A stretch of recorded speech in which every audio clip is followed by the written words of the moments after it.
salaan kadib mudane gudoomiye xildhibaanada sharafta leh waxaan ka mahadcelinaynaa ka soo qaybgalka nagala soo qayb gasheen xafladan oon caawa ugu talagalnay bil kadib doorashadeennii inaan isku waraysanno u kala warqaadanno isugu nimaadno annagoo runtii ku kala maqnayn howlo muhiim ah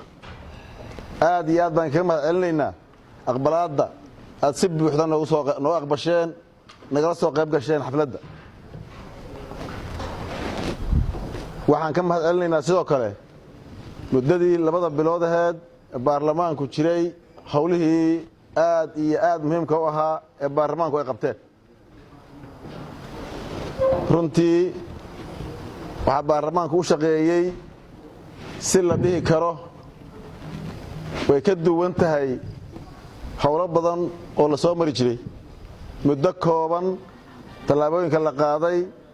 oo dhinacyo badan leh sida haddaba uu sharaxay gudoomiyuhu qodob u dul istaagay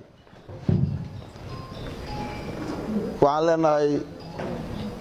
xubnaha baarlamaanka sharafta leh aad iyo aad baa u mahadsantihiin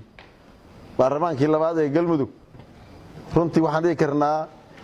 waa baarlamaan karti hufnaan iyo ka go'naan inay u adeegaan bulshadooda ay ka meel taal intaas kadib mudane gudoomiye xildhibaanada sharafta leh muddadii bisha ahayd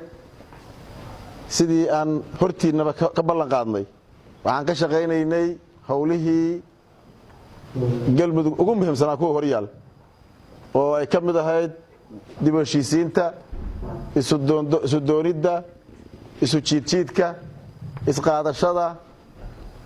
isu gogolgelidda taasoo aan meel walba iyo cid walba xiriir iyo wada hadal iyo walaalnimo aan u bandhignay xaalad kasta oo lagu jiray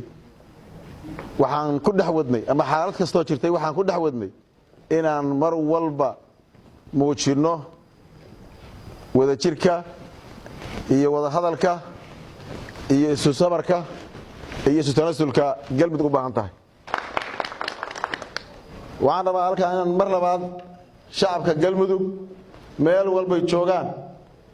aan ka codsado